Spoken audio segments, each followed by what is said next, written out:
Ahí se va. Yo les pongo, desde que dije buenos días. Bueno, número 2. Allí se está grabando, David, sí, ya está grabando ya. Bueno, el pastor guía al rebaño. Dice Juan 10:27, mis ovejas oyen mi voz y yo las conozco y me siguen. Es decir, hablando de guía, porque eso está allí en el material, usted puede poner la palabra guía. Hablando de guía, el sermón se debe convertir en esa brújula que le da un norte a la congregación. Usted como pastor o nosotros como pastores conocemos la necesidad de la gente. Por supuesto, le oramos al Señor para que nos muestre la necesidad de la gente también. Pero yo tuve una profesora en el seminario que me enseñó algo que siempre me ha ayudado en el ministerio y quiero compartírselos hoy. Es como dicen los muchachos, un hack del ministerio. Vamos a hackear al ministerio. Y ella decía, usted escuche las oraciones de sus hermanos que hacen en voz alta. Escúchelas, pero escúchelas con atención. Y ella decía, allí está el sermón. Porque normalmente estos hermanos, un líder, un hermanito, una hermanita, cuando ora en voz alta se le pide, bueno, ora por eso. Esa persona allí habla de alguna necesidad. ¿Y él habla de qué? De lo que está sintiendo, de lo que está viviendo. Y esa necesidad puede que sea, y muy probablemente, una necesidad sentida de la iglesia. Entonces usted escuche, no escuche por escuchar, escuche como con atención qué está orando la iglesia. Y allí hay un sermón muy impactante, ¿cierto? Para todos. Y eso ayuda a guiar al rebaño. Número 3. El pastor nutre el rebaño. Dice Hechos 6:3, buscad pues, hermanos, de entre vosotros a 7 varones de buen testimonio, llenos del Espíritu Santo y de sabiduría, a quienes encarguemos de este trabajo. Y el 4 dice, y nosotros persistiremos en la oración y en el ministerio de la palabra. Voy a decir esto, puede sonar terrorífico. Si quiere me crucifican, aunque ya la viernes de crucifixión ya pasó, pero bueno, voy a decirlo. Si uno revisa bien Hechos 6:4, puede sacar 2 conclusiones. Número 1. Escúchelo en el espíritu, póngale atención a lo que va a decir. Número 1. Es más importante la oración que la predicación. Y número 2. Es más importante la predicación que la administración. Se lo voy a repetir porque eso no está ahí. Según Hechos 6:4, es más importante la oración que la predicación. Pero también es más importante la predicación que la administración. Es decir, Hechos 6:4 nos habla de prioridades del ministerio. ¿Cuánto nos cuesta a nosotros las prioridades en el ministerio? Ahora, invierta la pirámide a ver cómo está. Para algunos más importante la administración, después la predicación y de último, la oración. ¿Cuánto tiempo dedicaba Jesús a orar? Dice que vigilias, dice que madrugada. Es decir, siendo el mismo Jesús ungido, el mismo Hijo de Dios, el mismo Dios encarnado, oraba. Yo sé que los avatares del ministerio siente uno que le resta tiempo de oración, ¿cierto? No digo, ya voy a orar aquí. Pero le decía yo a algunos pastores la otra vez que es muy fácil en el ministerio trabajar para la obra del Señor y no para el Señor de la obra. Cuando nosotros trabajamos para la obra del Señor, nos volvemos en unos activistas profesionales. Porque nosotros lo sabemos hacer bien. Nosotros no que nos llamen y le organizamos. Se murió un hermano en la iglesia, pues le organizamos culto en un momentico. Está listo. Somos profesionales en eso. No, que hay que hacer un culto especial de primicia y todo. Organizamos, rápido. Nosotros nos hemos vuelto especialistas en eso. Pero quién sabe, eso no lo puedo decir yo, cada uno de nosotros sabemos, si nos ha faltado oración. oración. Y yo creo que aquí Lucas, en este texto, expone muy bien, él entendió ese orden de prioridades en el ministerio, muy seguramente viendo de Jesús, cómo su prioridad era orar. Y lo hemos experimentado en algunas etapas. Cuando le dedicamos tiempo a la oración como ministros, hemos podido ver cambios en la congregación, cambios en la predicación, cambios en el ministerio, cambios en nosotros, por supuesto. A los primeros que cambia la oración es a nosotros. Cambios en la familia, cuando hay más tiempo de oración. Cuando hay más tiempo de oración. Y quiero dejarles este pensamiento. No es que esté terminando, que ya vamos a terminar. No es su trabajo llenar las bancas. Su trabajo es llenar el púlpito. Y ahí tiene la frase para que le ponga púlpito. Solamente escribe púlpito. No es su trabajo llenar las bancas. Mire, yo preparando esto y escribiendo esto, como que me liberé. Porque los hermanitos en la iglesia piensan que este es el trabajo del pastor. Y lo miran a uno a veces un poquito rayado, ¿no? Como que... Yo recuerdo mi experiencia en la primera iglesia bautista. Yo pero uno de mis trabajos ministeriales era como copastor asociado de evangelismo. Cuando digo copastor asociado es que yo tenía, como dice el pastor Gustavo, una paga. Es decir, yo tenía un salario en la iglesia. Pero yo empecé a notar que después de algún tiempo, la iglesia se recostó en mí. Y entonces, si la iglesia no crecía, culpa de Harold. Pero si la iglesia crecía, gloria a Dios.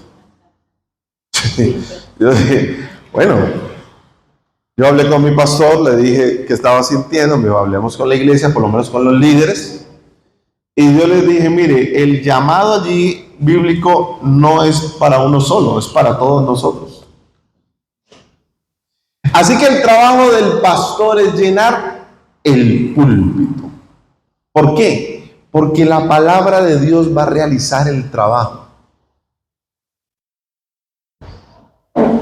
Ojalá pudiéramos, yo lo he hecho últimamente, en la iglesia están grabando las predicaciones y estoy pudiendo autoevaluarme. Todo, contenido, homilética, hermenéutica, presentación, organización, tiempos. Y yo me he tirado unas piedras y digo, estuviera mi profesor de homilética aquí, sacaba unos sermones terribles a veces. Digo, aquí sí me faltó, ¿qué me pasó? Parezco a neófito. Unas cosas tremendas. Pero qué bueno que nos podamos autoevaluar, ¿cierto? Porque a veces predicamos más religión que Biblia. Y la gente huele eso. Estaba haciendo una investigación, no para esta capacitación, para otra cosa. Y cuán creciente en Palmira, hice la investigación de Palmira. Lo puedo compartir por el grupo Aspas si quieren. Cuán creciente, me queda asombrado, es el número de no religiosos en Palmira. No les interesa la religión, ninguna. No afiliarse a ninguna iglesia, llámese católica, cristiana, evangélica, mormones, testigos, lo que sea. No les interesa. Les interesa una vida ética y la tienen, viven con ética. Les interesa una vida de valores, los tienen. Y de pronto hay una necesidad y es encontrar propósito de vida. No lo han encontrado, se sienten vacíos allí. Pero religión cero. Y yo, viendo la investigación, yo dije, ¿cómo le predico a un no religioso? No le interesa escucharme. Pero si me llega a la iglesia, ¿cómo predico para que le impacte, para que le llegue, para que sea transformador? Porque muchos hermanos de la iglesia nos llevan ovejitas nuevas, ¿cierto? Personas nuevas que están allí. Dicen, bueno, allí trae un invitado, vamos a ver el sermón de hoy. En la iglesia ha pasado que han llevado invitados y el sermón, primicias. ¡Uah! Les tocó primicia, mejor dicho. Varillazo. Diezmo les ha tocado. No, ¿cuándo vuelve ese personaje? Dicen, oiga, pero Y uno cómo cambia el sermón ya montado allí y anunciado. ¿Cómo lo cambia? Ya, toca, ¿cierto? Bueno, sería uno muy hábil darle una vuelta evangelística, podría hacerlo, pero necesita ¿dos? Bueno, hay que tenerlos preparados para ir. Pero entonces no dan primicia ese día, ¿cómo es la cosa ahí? No. Tiene dos. Bueno, mira, ahí. Primicia de salvación. Ah, mire, claro que sí. Claro que sí. Mira, ¿vio? De todos dan plata y todos, hombre, claro. Los nuevos. Bueno, allí está. Bueno, mire, la predicación es tan importante. Un conferencista, hablando secularmente, podrá darnos conferencias espectaculares de todos los temas. Pero un predicador bíblico necesitará siempre de la asistencia del Espíritu Santo para llenar el púlpito. Nosotros necesitamos eso, mis pastores. Le he pedido, por lo menos el último año, al Señor que me ayude a eso, a llenar el púlpito. Que vinieron, porque el pastor Gustavo lo decía ahorita, hay domingos de domingos, ¿cierto? Entonces va todo motivado, preparó y todo, 10 nomás. Uy, los demás, pastor, este domingo vamos y todo, 7, 15, van reduciendo. O se turnan, la mitad este domingo y la mitad otro domingo. Bueno, ¿y los demás qué pasó? Y que dijeron que se iban a comprometer. Y bueno, el que necesita que escuche ese día se lo perdió, ¿cierto? Y era para él. Bueno, listo. Pero mire, sí. En experiencia, la gente invita evangelistas a la iglesia y profetas. Ajá. Pero cuando hay predicadores, los pastores como que no, yo quiero profetas. Quiero profetas y quiero evangelistas. Para que ganemos almas y para que le producen.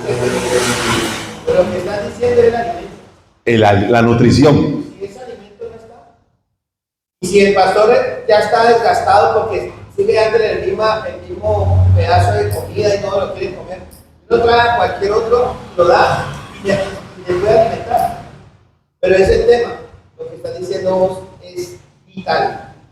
Si no se prepara el mensaje, si el mensaje no me da, nos quedamos en la alabanza, nos quedamos en otras cosas, pero no damos el mensaje que el plato no debe. Es cierto, mire, eso que dice el pastor es muy cierto. Yo he tenido, normalmente en la iglesia, cuando vamos a predicar, la gente saca su celular para tomar apuntes o los que tienen cuadernito.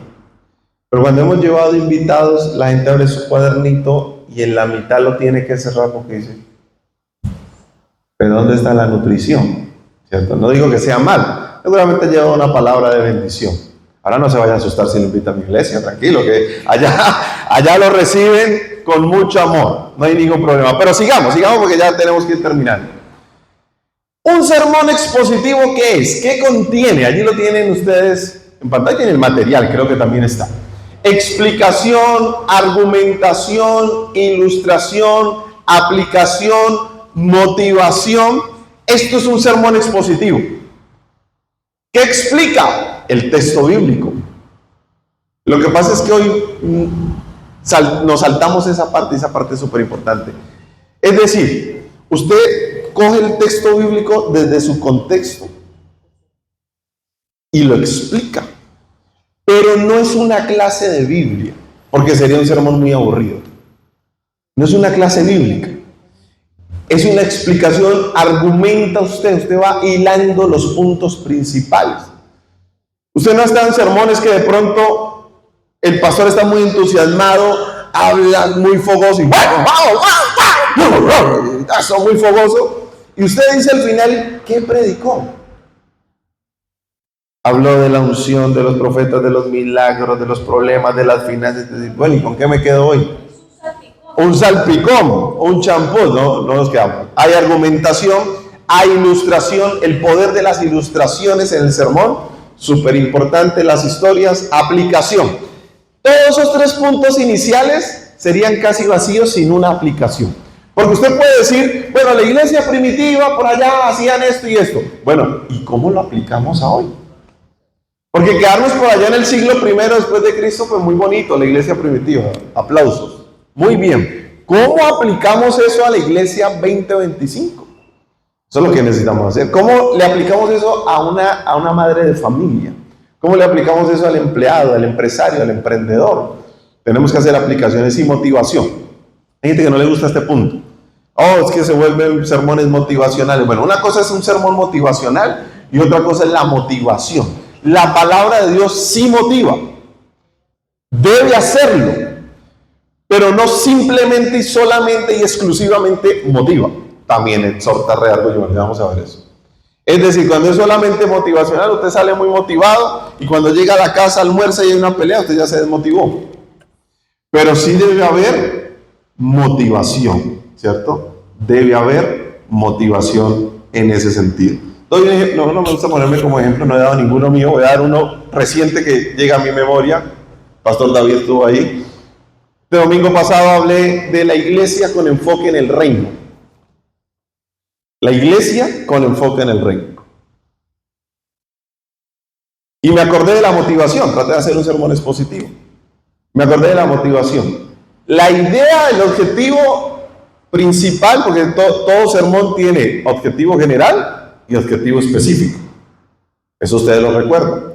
Mi objetivo específico era movilizar la iglesia. ¿Movilizarla a qué? A evangelizar. 20 minutos después del sermón, en el sermón abrimos 2 células de oración nuevas. Motivación. Y el miércoles las estrenamos. El pastor es testigo, ¿no? Estaba allí. Es decir, moviliza, y hay varios tipos de propósitos. Ese propósito de sermón fue consumado, es decir, que se dé ahí mismo. Propósito consumado, se cumple allí mismo. Sigamos. Estos son recordatorios. Y vamos terminando con esto. La palabra convence.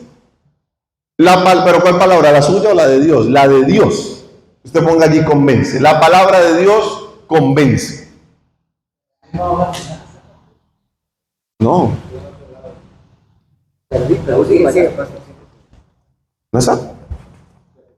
Sí, ahí está. Listo, la palabra convence. Bueno, nosotros a veces queremos hacer mucha fuerza en muchos sentidos. Por ejemplo, ¿cuánta fuerza hace un pastor? Lo decía el pastor Gustavo, aprovechando su intervención, para el diezmo. Y eso casi que hacemos mini sermones para el diezmo. Amenazas de todo.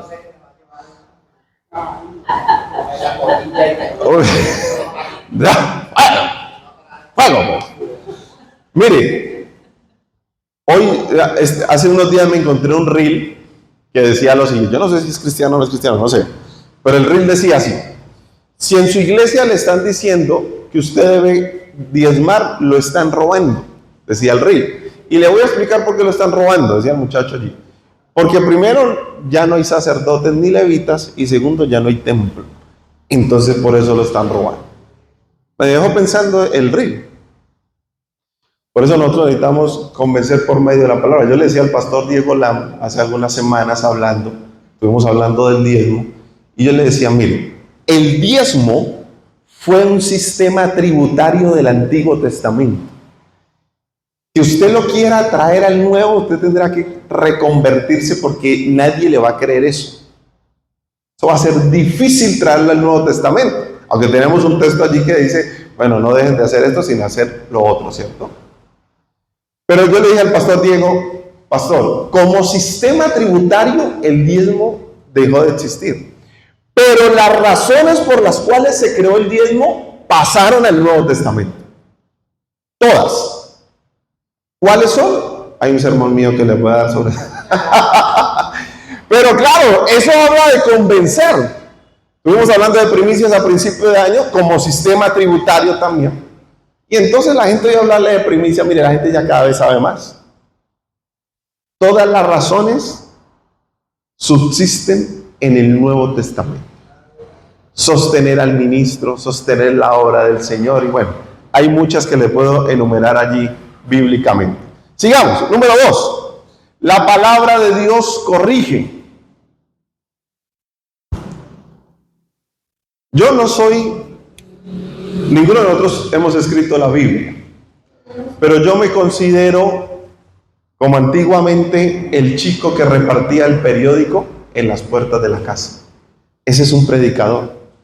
Le lleva a la puerta de cada persona la palabra del Señor. Y la corrección hace sentido, con amor. Ya que tengo otra vez al pastor Gustavo, perdón, pastor, lo he mencionado mucho de buen y mal ejemplo de las dos, pero no importa. Yo recuerdo hace muchos años con el pastor Gustavo, estábamos nosotros, bueno, no neófitos en el ministerio, pero con poca experiencia, pollitos. Y nosotros nunca hablábamos de diezmo en la iglesia. A mí me daba pena, mi esposa también. Ese tema nunca se enseñaba, nunca se predicaba, nunca. Y ahí viene cómo eran los diezmos. Nulos. Bueno, enseñábamos eso. Y una vez en consejería el pastor Gustavo dijo, bueno, pero si ustedes son los papás y no le dicen eso a sus hijos, ¿quién se los va a decir? ¿Quién se los va a enseñar? Porque no se lo dicen para ustedes, se lo dicen por bendición de ellos. Así que el pastor es el que debe corregir. Ya bien lo decía ahorita, nosotros a veces esperamos que un invitado venga y corrija. Pero eso es como usted en su casa con sus hijos. Bueno, esperemos que el vecino venga y nos corrija este peladito porque está muy cansón. Eso no va a pasar, o no debe pasar por lo menos. Entonces somos nosotros, por medio de la palabra, llamados a corregir. Número 3. La palabra exhorta, ¿cierto? La palabra exhorta. Aquí la gente confunde exhortación con regaño. No hay nada más aburridor que escuchar a un predicador regañando a la iglesia, regañando a la gente, diciéndole cosas improperios que uno dice, bueno, pero este no es el momento ni el lugar. Así que exhortar es animar a los hermanos precisamente con eso. Y sigamos, vamos a la parte final, hablando de predicación expositiva. Sigamos. La predicación expositiva provee confianza al predicador. Es decir, cuando usted predica de manera expositivamente, la Biblia le da la autoridad bíblica que todo predicador debe tener. Usted cuando escucha a un predicador, los primeros 2 minutos usted sabe si tiene autoridad bíblica o no, o si es un charlatán o le está echando un cuento o lo que sea. Yo no estoy hablando de que tiene que ser teólogo, de que tiene que... No, yo estoy hablando de autoridad bíblica. Es decir, la que usted y yo debemos tener, no solamente por conocer el contexto, sino porque tenemos relacionamiento con la Biblia, la conocemos. ¿Cómo vamos a predicar de algo que no conocemos? Entonces, por eso le da confianza. Mire, autoevaluemos. Hay sermones que parecen que los predicadores estuvieran dando... ¿Cómo se llaman estos bocaditos? Queso con... bocadillo. Pasabocas. Hay predicaciones así. Ahí les paso el pasabocas, las papitas con salsa rosada y váyanse para la casa. Pero yo le digo al Señor, yo quisiera servir cada domingo, cada predicación, un bistec. Eso es lo que yo quisiera hacer. Porque esa es nuestra tarea, ¿cierto? Servir esa carne bien gustosa. Que alguien diga, oh, me fui pero lleno. No de palabrerías insulsas, sin sentido, sino porque hay autoridad bíblica. Número 2, la predicación expositiva dará consistencia al predicador. Mire, es fácil caer en la rutina. Yo no sé si usted ha escuchado predicadores que cada 8 días nombran los mismos versículos.